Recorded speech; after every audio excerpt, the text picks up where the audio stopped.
users out there in internet land, and welcome to the debut of the Bill and Mike Show. We are your hosts, Bill and Mike. And Mike. All right, well, turn the music off.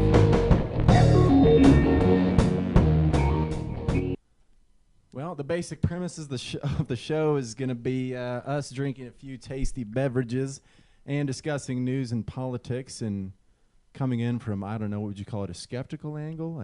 Very skeptical. Very skeptical. I'd say it's just a hodgepodge group of articles. I'm sure it'll be some commentary on stuff that you are well aware of, and I'm hoping that maybe we'll bring you a couple topics that you had no idea even existed. No idea. All right, well, let's get the ball rolling here. Get to it. What do we got first? Oh, yeah, the bin Laden subject. Well, that all came back in the news recently because of the shooting down of the Chinook helicopter that had 15 Navy SEALs. They were from not only SEAL Team 6, interestingly enough, but also they were from the Gold Squadron within SEAL Team 6, which was the premier squadron within the premier group within the elite U.S. Navy. These guys SEALs. look down on all other military, and they get to look down their noses. These are the best of the best. This is the cream of the cream of the cream of the crop. And there's a lot of interesting conflicts and inconsistencies in the reports of the original bin Laden killing story. And this only takes a stranger twist now that this story has come up. So first of all, it was the biggest bloodshed, at least on the side of the U.S., in a decade-long war. And it just so happens to be only 3 months after the bin Laden incident and the exact group of people. Now, they say they believe that it wasn't the actual individuals, but it's part of the same group who allegedly took out bin Laden. And Dr. Paul Craig Roberts posted an interesting interview from allegedly an eyewitness who actually saw the alleged raid. And according to this guy, what happened was these guys landed, that a stealth helicopter came in, about 15 to 20, I think he says, people got off.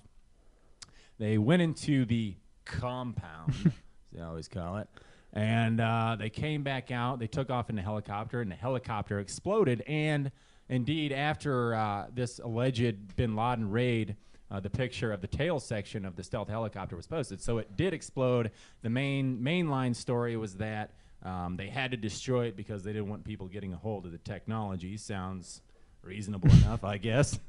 But not so, according to this eyewitness. Also strange about the Chinook incident 3 months later where all the SEALs were killed was that, well, at first they said it was a rescue mission. And then they later on they came out and said, no, this was NATO chief says, no, it wasn't even a rescue mission. They were just chasing down fleeing Taliban. So it seems odd that they would load all of these high-value guys onto one helicopter instead of multiple ones when they have basically unlimited resources at their disposal, and onto not only one helicopter but a giant lumbering slow Chinook, which sitting I guess duck just floating through the air. Sitting duck just cruising through the air, and on a low-level mission like chasing down some fleeing Taliban. That all seems very bizarre, and all the events surrounding the alleged raid of bin Laden seem bizarre. How they were posing for the picture, and they said they watched it live, and it came out, nope, they didn't watch it live. And then they said, the 25 minutes or so during the actual raid when they shot bin Laden, they had a blackout. So we have no video evidence. Oh, and we have no picture. And then they dumped his body in the ocean. So, I mean, I'm no kooky conspiracy theorist over here, but I'm going to go ahead and say I'm a little bit skeptical of the government story on this one. Yeah, I would definitely recommend you guys at least go check out this article, read the whole transcript. I don't know. The one conclusion you'll for sure come away is that you should not believe the government story, at least the one the news has been feeding you. At least on its face. And it's funny to see how the U.S. media after this just immediately took whatever the U.S. government said as an indisputable fact and put it out there as if just totally indisputable. It's a fact now. That's part of history. It's part of official history. Put it in the books. If you dispute it, you're crazy. And this Conspiracy is what theorist. I'll give you my theory, even though this could be totally wrong. Lay it on me. But here's what I think, and aspects of this could be way off. This is all speculation.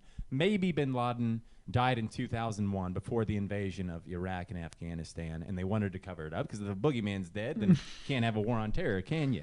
the Pakistan Observer reported that he died in late of 2001 of lung complications. And so I'm thinking what happened is they sent these guys on a fool's errand, said, hey, why don't you go kill bin Laden? We know where he is now. He's been, which is another weird part. Somebody brought this up in a YouTube video, MCon12. He says, bin Laden's, he's running all over the place. He's in caves. He's burrowing into the ground. He's the most notorious search for man in the entire planet. And then all of a sudden, it comes out that he's just been lounging up in this he's got neighbors home in Pakistan, just chilling, like not a worry in the world. What the hell? That's a little odd. But yeah, I'm thinking they sent them over there. They go into the compound, as they call it. They don't find anybody in there. They come back out, they get in a helicopter, and the thing explodes. Yeah, somebody might have placed a little bomb action on there. Who knows? And I don't know if they actually killed, if those SEALs were actually on the Chinook, or if, who knows? We don't know. But that's all speculation. Who knows? Maybe the government's just telling the truth. I don't know. Perhaps. Okay. Yeah, and then Pakistan let the enemy see the stealth helicopter, those bastards. I don't even want to go. Do you want to go into this one? Nah, skip over that one. Skip over that one. What do we got? Oh, now this is another good one. This is out of the Washington Times. Was CIA behind Operation Fast and Furious? This sounds like more kooky conspiracy theory stuff to me. I don't know, man. Yeah, well, these guys, these investigative journalists, are saying that the Fast and Furious operation, for those that there don't know, was originally when it surfaced was an ATF thing, alcohol. What the hell is it called? Alcohol, tobacco, firearms. Yeah, that's what it's called. That they were allowing guns to be American weaponry to be funneled into Mexico. That they knew was going to the cartels, and they were saying, well, we were letting it go so we could figure out who was behind it and this, that, and the other, and then it comes out, no, this is actually part of a larger operation by the CIA, who is backing what they call the Sinaloa drug cartel in Mexico, because they're good buddies with old Calderon government down there. These are the good gangs. These are the good gangs. These are the good gangs, that's right. They probably use discretion when they kill people. Yeah. Where's this guy say about the cocaine? Yeah, here we go. This guy, a cartel member, currently in U.S. custody, reveals that the United States allowed the Sinaloas to fly a 747 cargo plane packed with cocaine into American airspace unmolested. I guess in return for all those arms that the CIA funneled to the drug cartel in order to beat down the competing Zeta cartel, who's threatening to take over the government, and Uncle Sam just doesn't want them to. The Zetas won't be our buddies, will they? That's right. So, yeah, that's right, everybody. The CIA is a bunch of gun runners and drug dealers, and who'd have thunk it? I mean, hell, they remember what came out in. Yeah, Ollie. Well, I mean, this just makes me think of Oliver North and just money, drugs, everything just behind our backs. We don't know what's going on. Right. That was during Reagan, wasn't it? Yeah. With the what was it called? The Nicaragua. I forget the name. They were dealing cocaine in order to fund a revolution in Nicaragua. Yeah, I can't remember what the hell is it called, and that's going to kill me. But the Iran-Contra scandal. Yeah, that's what it is. Yeah. Okay. Tip of your tongue. Oh, and then here it comes out. Senator Blast, ATF's reported promotion of supervisors in ill-fated gun operation. Yeah, so these guys who were in the ATF that the CIA was directing, they all got promoted to posts in Washington after this whole thing exploded in their faces. So I guess they want nothing but blind obedience, and if you have blind obedience, you get promoted within the government, huh? That's obviously a good thing. Might have to go fill out an application. How do I join this organization or club? I can do blind obedience. I can do that. Not ask questions. Yes. No reservations whatsoever. All right. Only the best of the best are rising to the top in Washington. What do we got next? What do we got? Oh, well, this is just a sort of a side story. Yeah, this is just kind of crazy. This is just outrageous. Well, I wrote part of this article. They say at one point they kidnap a whole bus full of people. And just that's not funny, but no, it's not.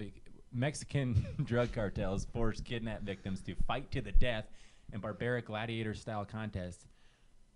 That is like the most Well, I guess what they're doing is they give them all like machetes and all sorts of other crazy shit and point guns at them and say, okay, kill each other, everybody, because they want to find mercenaries. God, that's disgusting. Yeah. Almost 200 bodies were found near the Mexican city of San Fernando, with most having died from blunt force trauma. 40,000 have been killed so far, I guess. Some estimates have said 40,000 people. I mean, I guess that is a literal war. Yeah, they're given hammers, knives, and machetes in order to fight each other to the death. How else but through state intervention in the market could something so opposite of everything human, so just utterly insane happen? I mean, dear God. Next one? Yep. Yeah, I'm tired of thinking about that. Teacher pension fund joins California auditor's risk list. The state audit. What we totally forgot to talk about the beer, didn't we?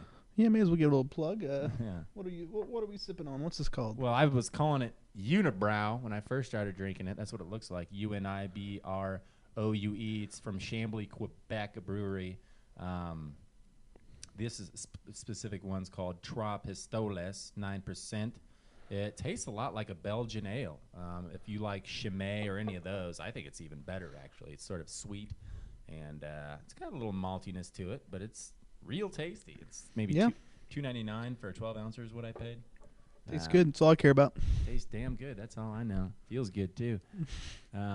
Yeah, teacher pension fund joins California auditor's risk list. All they're really saying here is that the whole pension fund Ponzi scheme isn't working out. No. No, it's only just a tiny $56 billion shortfall. Where'd that go? Who knows? I don't know. Must have not carried a zero over or something when they were figuring this one out. Probably a little glitch in the system or something. And you think they'll have another little referendum or something and try to make the taxpayers put the I'm sure some kind of bailout's coming. We got to take care of the children who I was just get taken care of by the teachers. I was just going to ask you if it was going to be for the children. It always is. Of course. Well, here's another for the children article. Mayor Bloomberg pushes for traffic light cameras on every corner. And let's see what his rationale is. If people didn't go through red lights, you'd save a lot of lives of elderly and kids. Of course. Kids. You got to save the old people and the kids, unless they're getting kidnapped by the Mexican drug cartels and forced into gladiator-style death matches. What's he want? He wants the limit pushed up from 150 is what they permit right now to 225 on the streets. Wants to bump it up a little bit. Bump it up a little bit. Maybe that $55 million would turn into So Bill, you don't do anything bad. I mean, what do you have to worry about if cameras are watching your every move? That's right. I never run a red light ever. I'm a good driver. I think he also wants. He wants to. Maybe what we should do is to do it and start publishing in the paper who does it, and then a list of the senators and assemblymen who keep us from having the cameras that can levy the fines. So let's shame these people, and then let's also come at the. Well, my question is, how does Bloomberg get around? I bet he runs red lights. I bet traffic lights just turn green when he's probably got cops in front of him. Yeah, they turn on the sirens and then they run through the red lights, so he can sleep better at night. He's in a jet or a helicopter or something. He doesn't have. He's to underground. He's got tunnels. Yeah, he's got tunnels. Something.